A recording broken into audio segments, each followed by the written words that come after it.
Thank you Jesus. Praise the Lord. Hallelujah.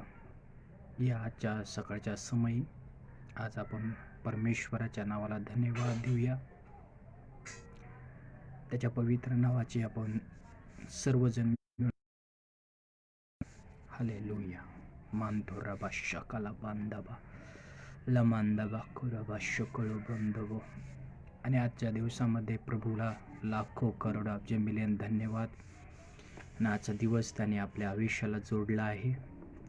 आणि का नाही आपण त्याची स्तुती करूया, त्याच्या नावाला धन्यवाद महिमाने गौरव देऊया. Hallelujah. Hallelujah. We worship you Lord.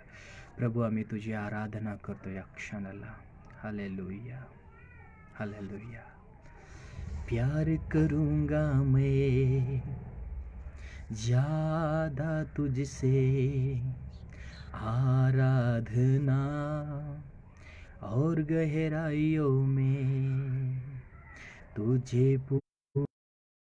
से आराधना, पूरे बल से प्रेमी करूं आराधना.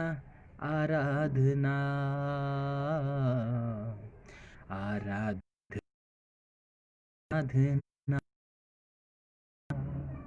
आराधना आराधना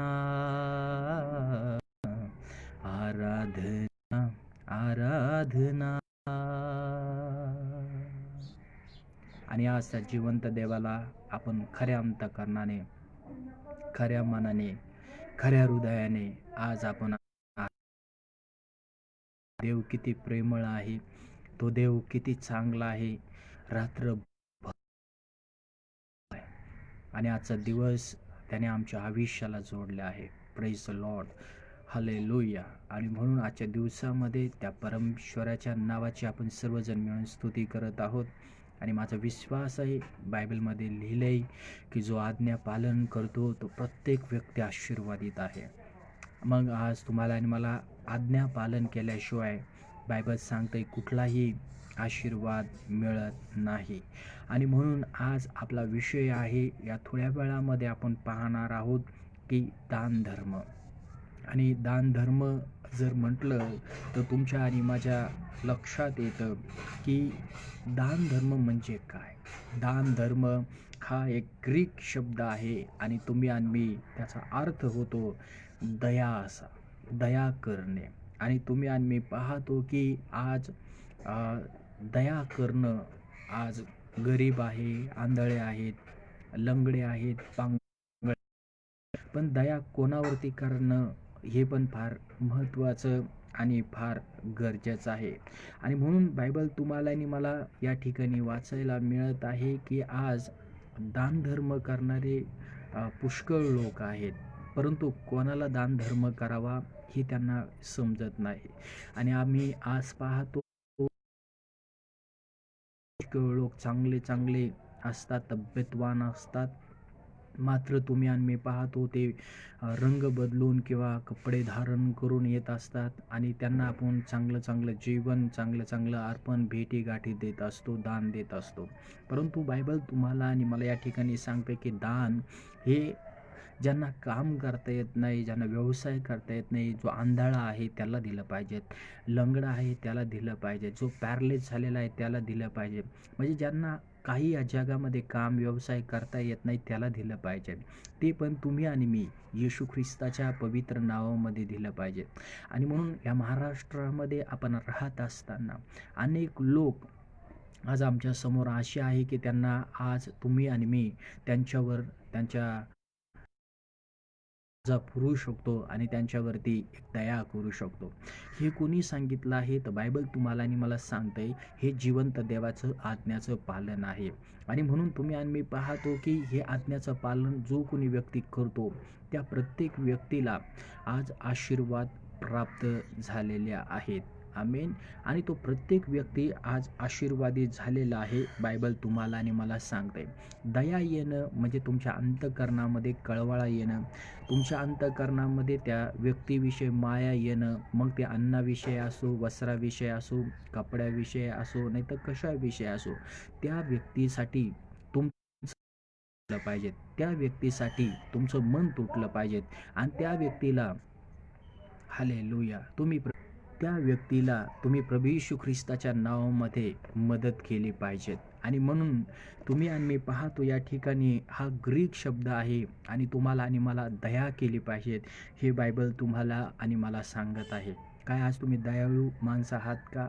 तुम्ही दया करत आहात का? तुम्ही एकमेकांना सहाय्य करत आहात का? तुम्ही गोरगरिबांना मदत करत आहात का? जे गरजवंत आहे त्यांच्यासाठी तुम्ही पेरणी करत आहात का?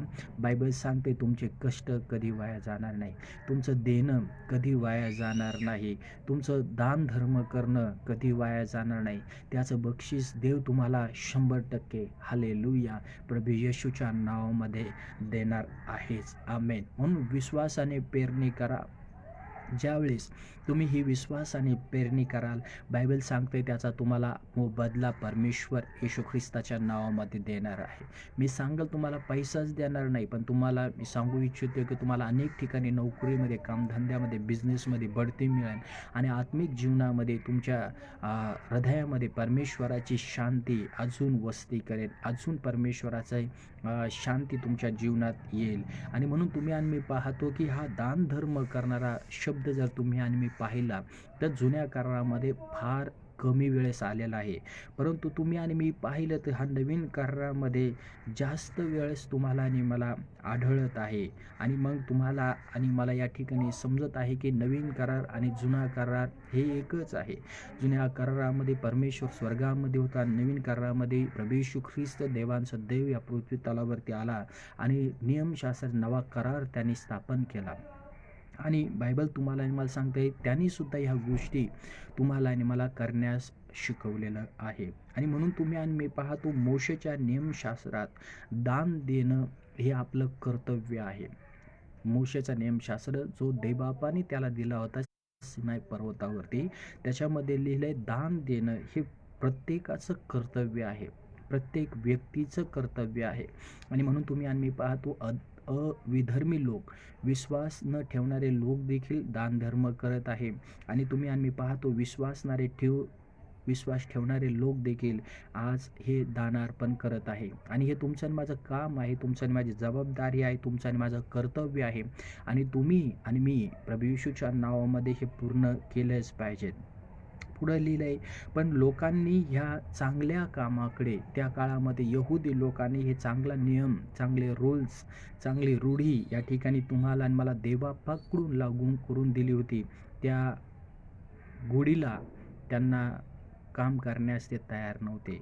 जे काही चांगलं काम आहे, सद्गुण आहे, चांगलं काम आहे, परमेश्वराने त्यांना दानार्पण करण्यासाठी सांगितलं होतं.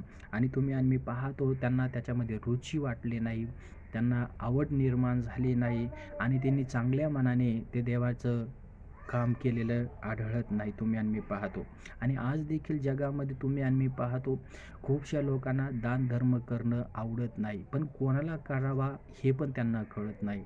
दुसरा मुद्दा आहे, इस्रायलांनी दरवर्षी आपल्या अर्पण करावे. जे लोक आहे इस्रायल लोक, म्हणजे त्या काळामध्ये इस्रायल देश आहे त्यातले लोक की पहिलं उत्पन्न हो, गहू हो, पहिलं उत्पन्न 100 पोते झाले तर त्याच्यातलं एक हे देवबापाचं होतं आणि ते देवाच्या मंदिर. बायबल तुम्हाला आणि सांगत आहे. आणि आज तुम्ही आणि मी आध्यात्मिक इस्रायल आहोत, ईश्वराच्या शब्दाचं पालन करणारे आहोत की दान पण आज जर नवीन करारामध्ये तुम्ही आणि मी जरी पाहिलं तर तुमचं आणि माझं काहीच नाही, तुमचं आणि माझं काहीच नाही, तर सगळं काही ते म्हणून बायबल सांगते तुम्ही फक्त 100 रुपये 11 द्या, 12 द्या, 20 रुपये द्या, तुम्हाला जेवढं देता येईल तेवढं दिलं पाहिजेत. म्हणजे अर्पण दिले पाहिजेत, भेट दिली पाहिजेत आणि दशमांश पण दिला पाहिजे. ह्या 3 गोष्टी बायबल तुम्हाला आणि मला याविषयी शिकवत आहोत. आणि म्हणून तुम्हाला आणि मला या ठिकाणी स्पष्ट रीतीने पाहायला मिळतं आणि शिकायला मिळतं की इस्रायल लोक दशांश आणायचे आणि पहिल्या भूमीतला म्हणजे परदेशी धर्मी लोक देखील असेल ते देखील दरवर्षी बायबल सांगते दशांश आणायचा. म्हणून आज दर आठवड्यामध्ये चर्च असतं, प्रार्थना असते, उपासना असते, भक्ती असते.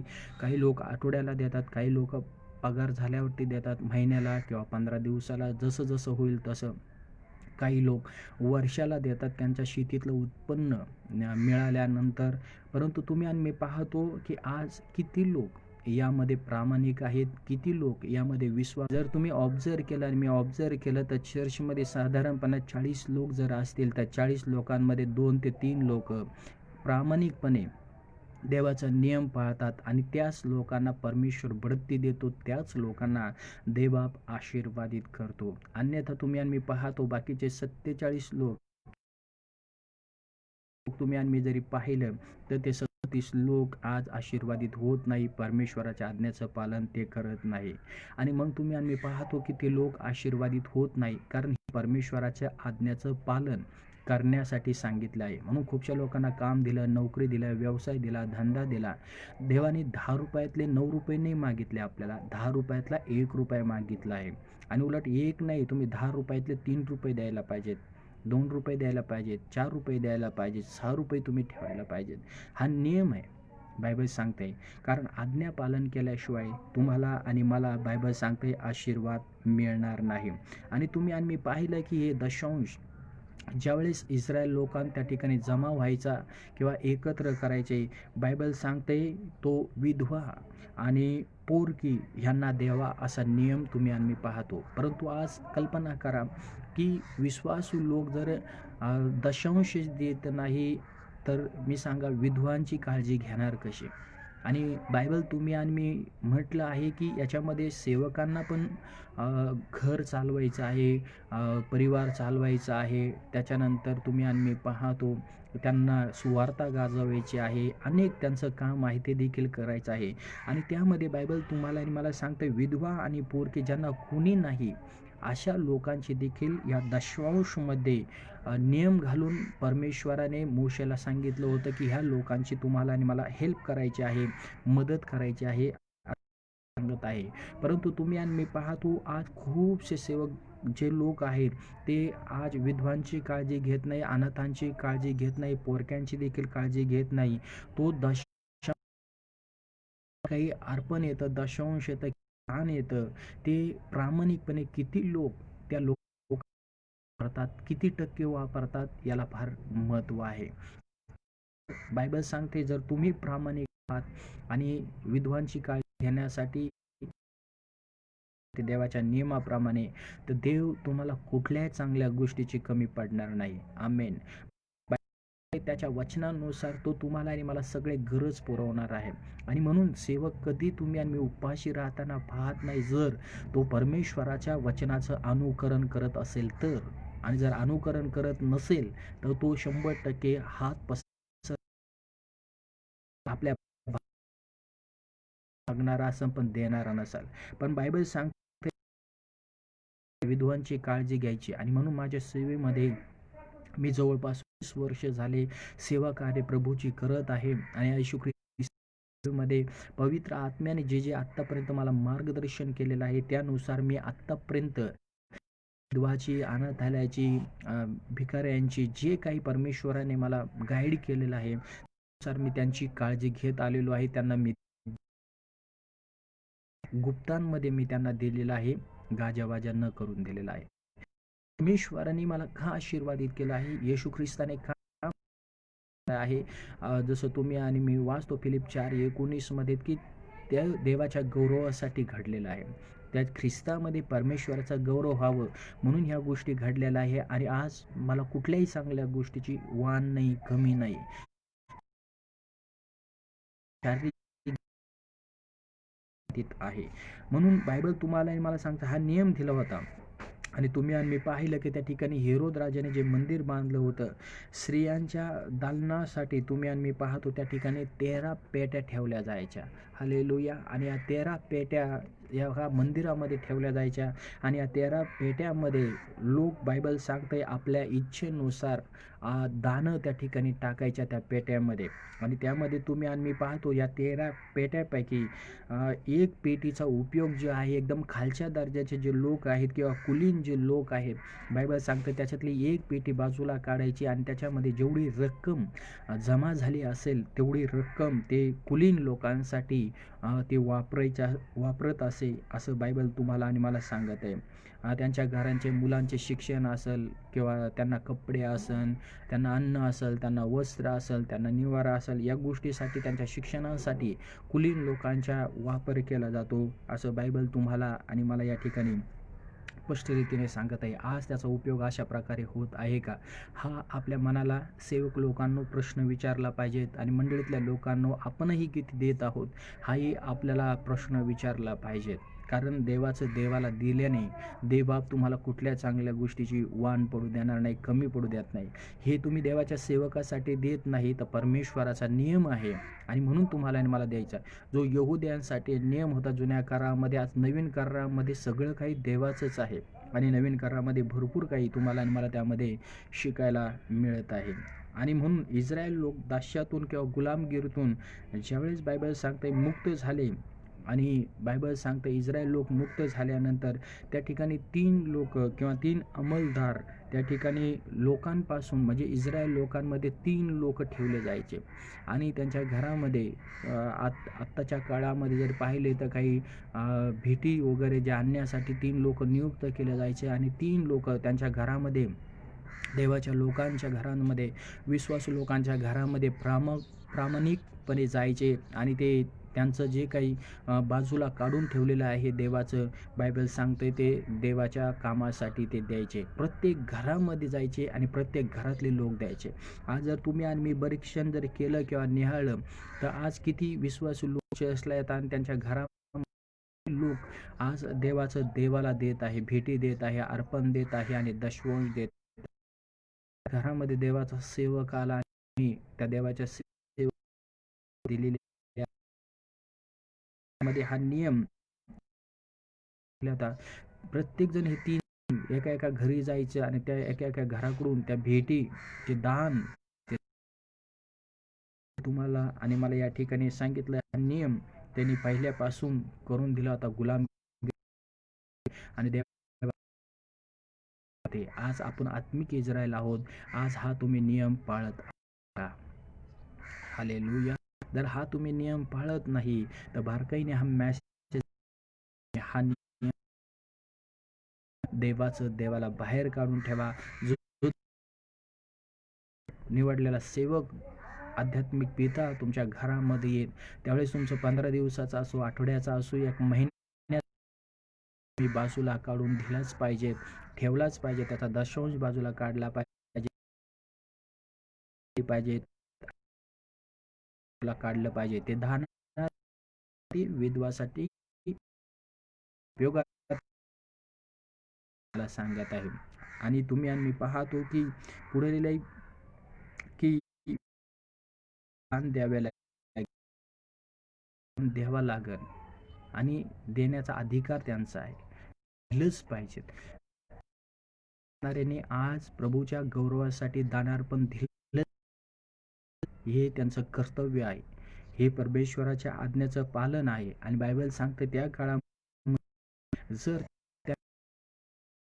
असं लिहिलं आहे त्यांना शिक्षा व्हायची जर ते दानार्पण त्यांनी दिलं नाही तर.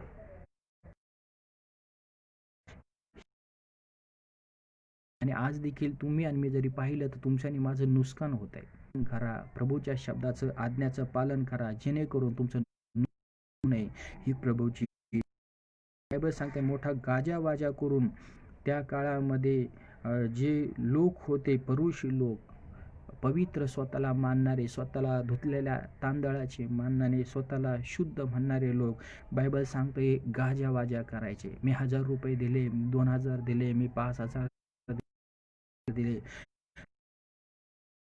आवाज मारायचे.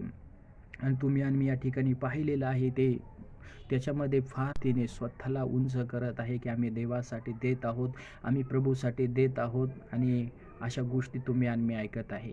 पण तुम्ही आणि मी एक गोष्ट ध्यानात ठेवा, हे पास्टरांसाठी नसून हे प्रभूच्या गौरवासाठी आहे, हे विधवालयासाठी आहे, हे अनाथ मुलांसाठी आहे, अनाथ मुलींसाठी आहे, त्यांच्या शिक्षणासाठी आहे. आणि तुम्ही देण्याचं काम करा. सेवक प्रामाणिकपणे, जो प्रामाणिक आहे आणि देवाचा आत्मा जर त्याच्यामध्ये आहे, 100% तो प्रामाणिकपणे ते देवाच्या कामासाठी आणि लोकांच्या गोरगरिबांच्या कामासाठी 100% लागल्याशिवाय राहणार नाही. आणि मग देता त्यावेळेस गाजावाजा करू नका. तुम्ही दानार्पण देता त्यावेळेस गाजावाजा करू नका. पण चर्चमध्ये तुम्ही पाहतो की किंवा नंबर काढले जात आहे, 1 नंबर 2 नंबर, हे कुठपर्यंत योग्य आहे हे लक्षात ठेवा. आणि मग तुम्ही परमेश्वराला दिलेने कॉम्पिटिशन करता का? मग पुढच्या तुम्ही आणि मी पाहतो आज त्यावेळेस तो जास्त देणार, तिसरा जास्त देणार, चौथा जास्त देणार, पाचवा द्यायचा आहे, तो जास्त देण्याचा आहे. तुला वाटतं पुढच्या वेळेस माझा नंबर येईल, मंडळीमध्ये तो गाजावाजा करायचा का? बायबल सांगते हे चुकीचं आहे. आज ज्या चर्चमध्ये अशा काढले जात आहे, त्या दानार्पणाचे घरातून काढले जात आहे, नंबर काढले जात आहे. तुम्हाला जर पारितोषिक दिलं आहे, तर त्या ठिकाणी मी तुम्हाला सांगा, देवाचा आत्मा काय त्या ठिकाणी आत्मा काम करत आहे. बायबल तुम्हाला आणि मला या ठिकाणी सांगत आहे. आणि गाजावाजा म्हटलं तर परमेश्वराच्या वचनाच्या ठिकाणी काम घडताना तुम्हाला आणि दिसत आहे. मग हे पुरुष लोक आहे, तुम्ही आणि मी पाहतो, आणि त्यांनी देखील ह्याच गोष्टी केलेल्या आहे. आज आपण ह्या गोष्टी करत आहोत का? तर तुम्ही ज्या ठिकाणी ते भेट देत असाल, अर्पण देत असाल, दानार्पण दशंश देत आहे, त्या ठिकाणी चुकीची पेरणी घडत आहे किंवा होत आहे. या तुमची भेट, तुमचं दशमांश द्या. परंतु त्यांच्या अशा दिखाऊपणाच्या वागणुकीचा ख्रिस्त कडक बायबल सांगते निषेध करीत होता, मत्ते 6 आणि 2 मध्ये. आणि म्हणून तुम्ही आणि मी पाहतो की ख्रिस्ताचा निषेध केलेला आहे, धिक्कारलं, नाकारलं, ठोकरलं अशा लोकांना बायबल तुम्हाला आणि मला या ठिकाणी सांगत आहे. आणि म्हणून आज जर अशा चर्चेसमध्ये भरपूर तर तुम्ही आणि मी निश्चित केला पाहिजेत, आणि तीच सत्याची सेवा मानली जाते. आणि म्हणून तिथं सत्य आहे ही गोष्ट लक्षात ठेवा. आणि जर तिथं चुकीच्या गोष्टीचा, चुकीच्या शिक्षणाचा किंवा चुकीचं काही त्या ठिकाणी घडलं आहे किंवा घडत आहे,